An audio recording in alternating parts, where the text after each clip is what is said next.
Well, we're going to do a fun one today, guys, because apparently word has gotten out that Christmas is pagan.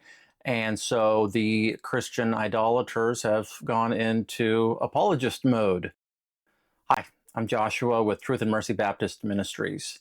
Today I want to talk to you about a trend I've noticed recently. Apparently, we've done our job well enough in informing the people that Christmas is indeed entirely pagan to the core, that the argument against that has changed. It used to originally be, wait, what? It's pagan?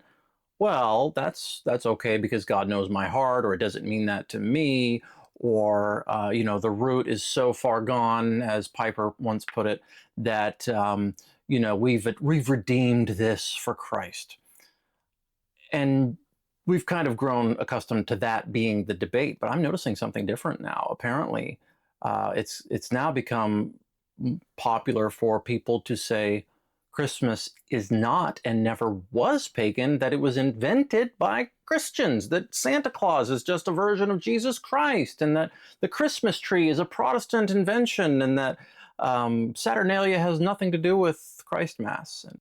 So today I want to look at 5 of the arguments that they make and refute the refuters.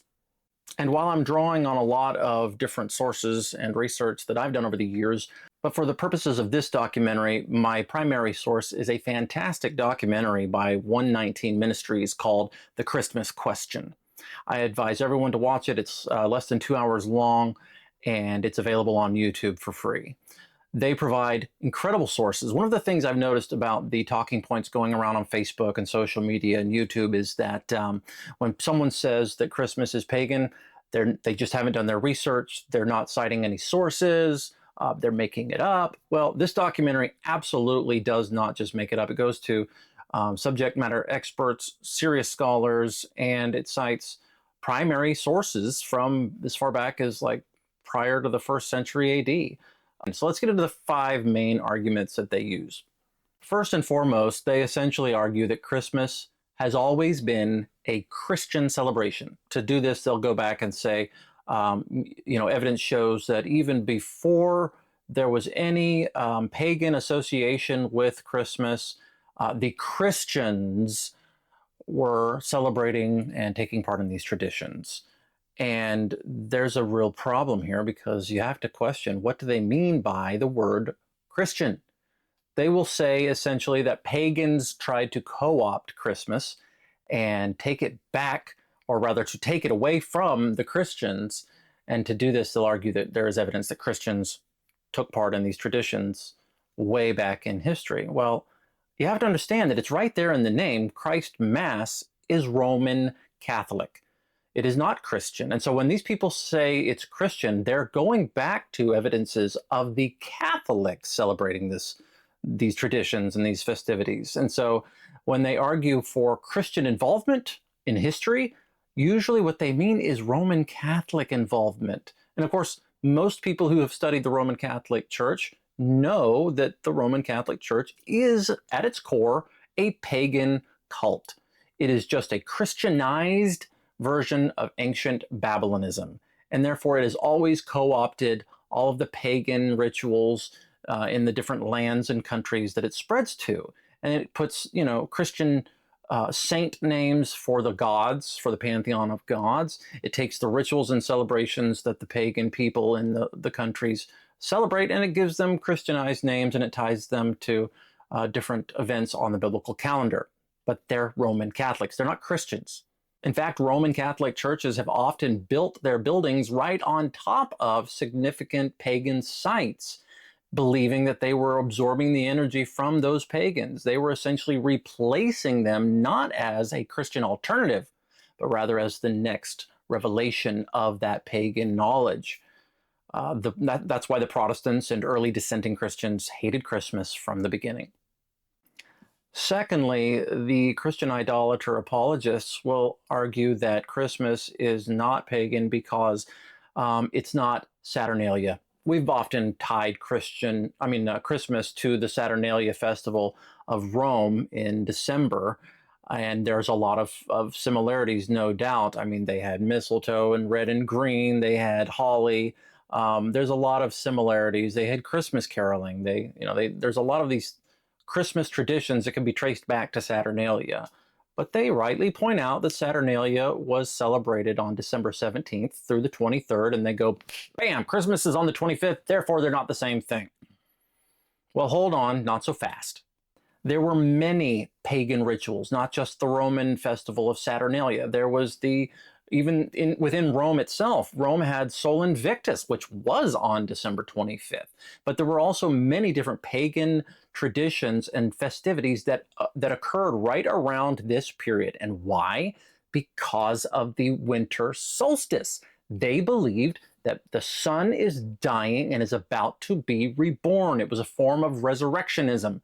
And this is Satan's imitation of Jesus Christ. And so the pagan people have often, and going back centuries and even millennia, they have celebrated the rebirth of the sun.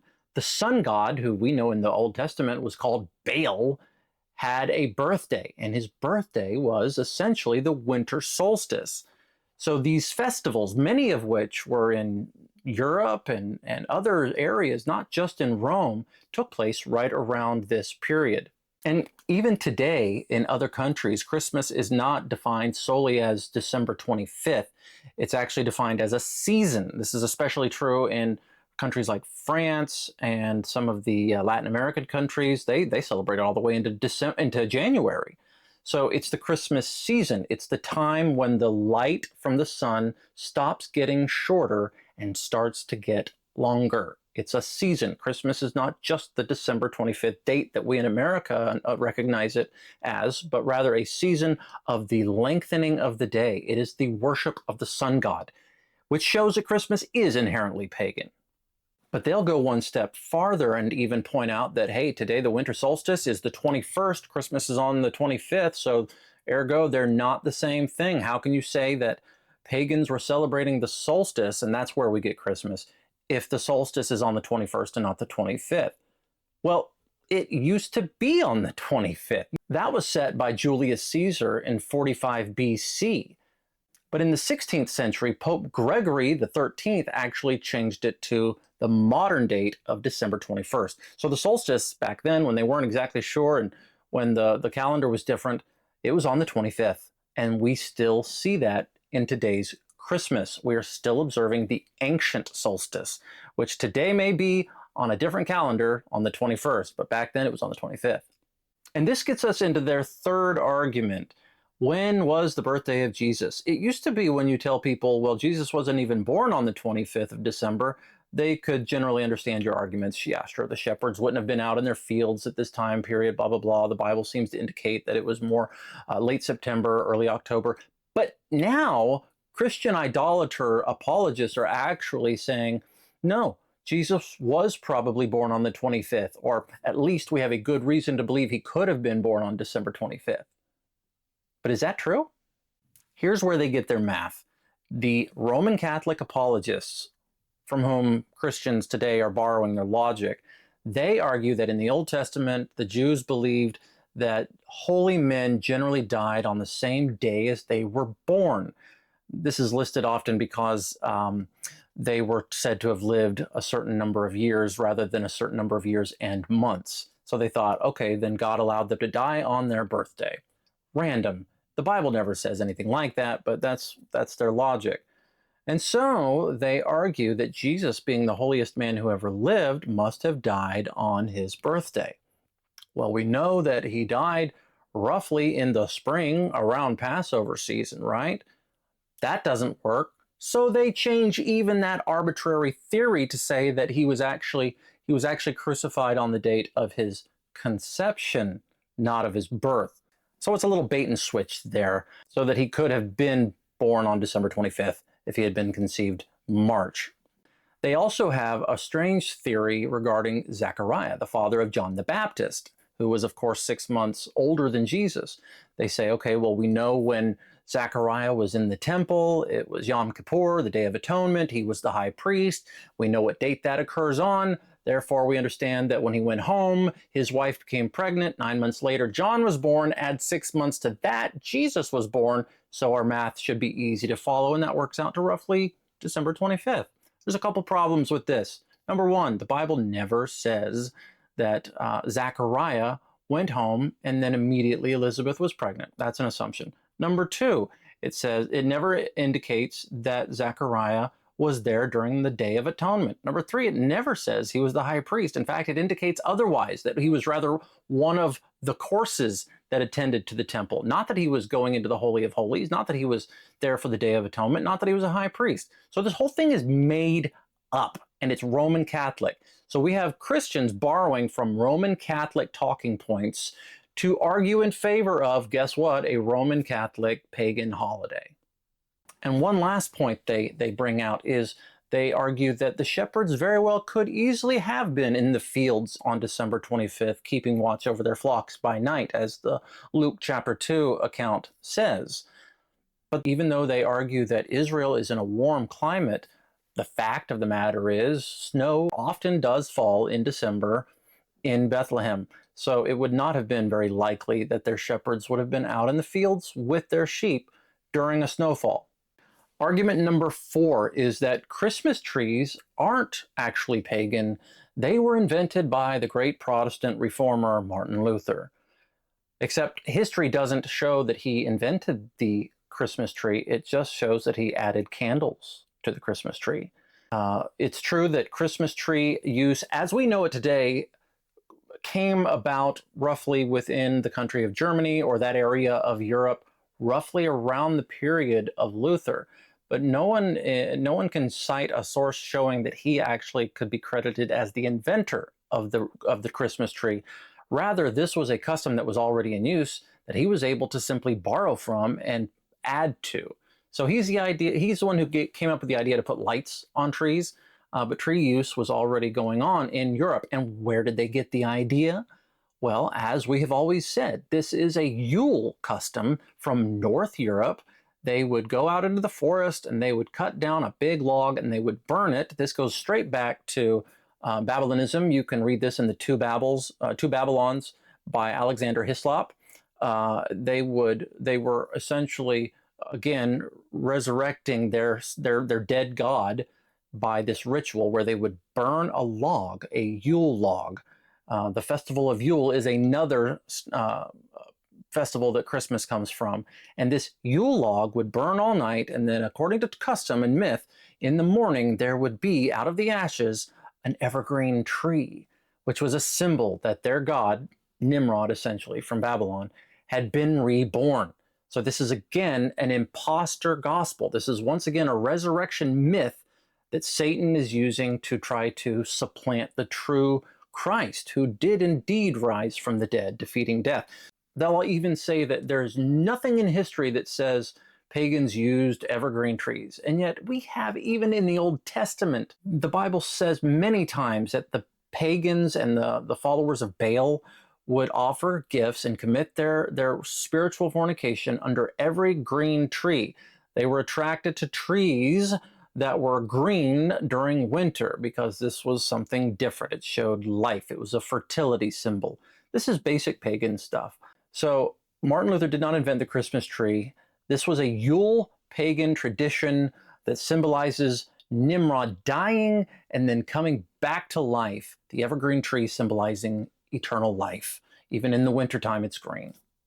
Argument number 5, they'll say that Santa Claus, even Santa Claus isn't pagan, that Santa Claus is some sort of stand-in for Jesus Christ who gave himself for us. Therefore, Santa, the gift giver, is some form of loosely translated Jesus. And so we can even lie to our children and tell them that a big fat jolly man can slide down a chimney that's only this big around and give them gifts instead of telling them that God has blessed us.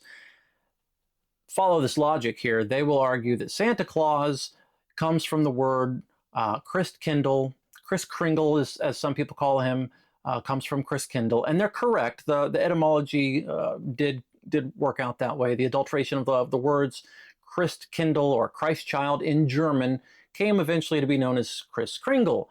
But Santa Claus looks nothing like Jesus Christ. Santa is not just a loosely translated version of Jesus Christ. It does indeed come straight from Odin and other false gods.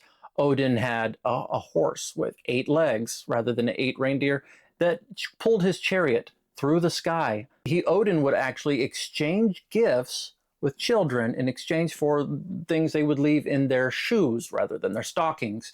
And again, the documentary, The Christmas Question, goes into this in more detail. Santa is very much a production, at least in modern American culture, of the Coca-Cola Santa of 100 years ago. But where he came from is really not up for debate. He was absolutely based on Odin, the old man who is always with a child or an elf who carries his sled through the sky, etc.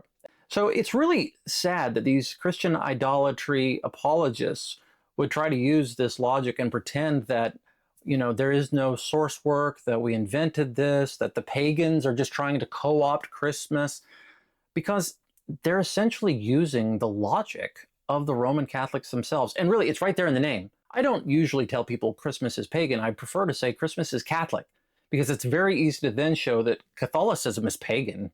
Everyone knows Catholicism is pagan if they just look into it for 5 minutes. But it's right there in the name, Christ Mass. This is a service relating to the death of, or the birth of, the Christ Mass. Meanwhile, we have all of these so-called non-Catholics or Protestants or dissenters sitting in their candlelight services pretending they're not actually Catholics, observing the Christ Mass. And then they turn around and use Catholicism's arguments to say that Christmas is actually Christian and never was pagan. In fact, they use arguments like we should redeem these festivals. Well, that's exactly what Rome did.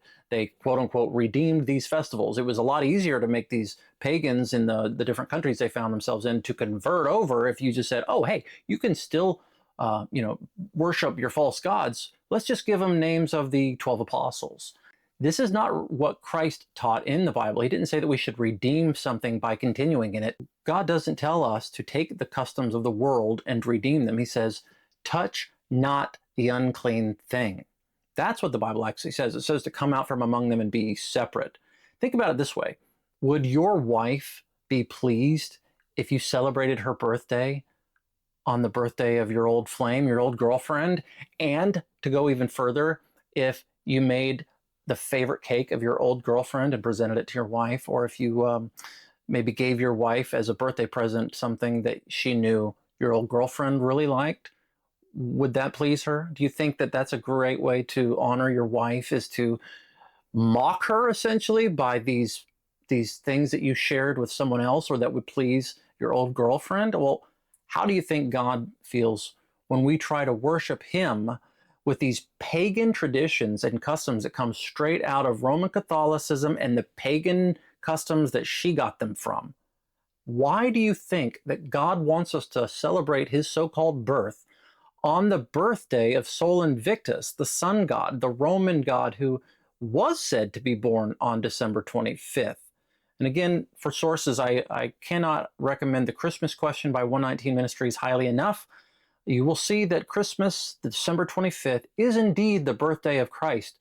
The problem is it's the wrong Christ, and I don't want to have anything to do with that identity theft. Do you?